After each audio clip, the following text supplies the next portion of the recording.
მორცხობა ბევრ რამეში შეგიშალათ ხელი?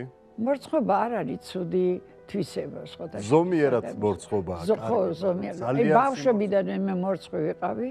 აი ბევრ ხალხში რო არ მე მწვენია. რო ვზივარ სუფრასთან ან რაღაცა მიღება რაღაცა ვერ ვდგები და ვერ გავდივარ. რო უნდა ავდგე, ესე იგი ხო უნდა შემომხედონ და ეს მაღიზიანებს. და მწვენია ამის. ვზივარ ბოლომდე. კომპლიმენტზე წითლდებით?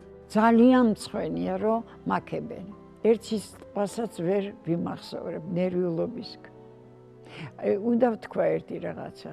ჩვენი გენიოსი რეზო გაბრიაძე.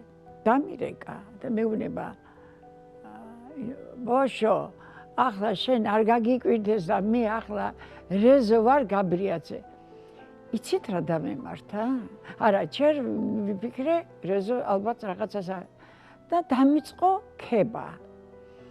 მეფერება ერთი სიტყვა ვერ დავიმახსოვრე რა მითხრა, მაგრამ შევივსე, იცით, მადლიერების გრძნობით, უხერხულობის გრძნობით. ხო დამირეკავ ხვალ, მე ვთხარი, ერთი დღე მაცალე ცოტა უნდა გადაიმასკდა, რა ქვია, გადავხარშავ. ემოციებმა გადაიაროს. ემოციებმა გადაიაროს და მე აუცილებლად და მე მერიდებოდა სირცხვილი ჩემი რა არის, რომ არ შევაწუხო. და ის რეკავდა და თავის მეგობრებს და ჩემ მეგობრებს ეუბნებოდა, რატო არ მირეკავსო, ხო არ ეწყინა ჩემგან რამე და მე დავირეკე, რეზო მე ვთხარი, რა უნდა მეწყინოს მე შენგან, არა მე თვითონ მერიდება.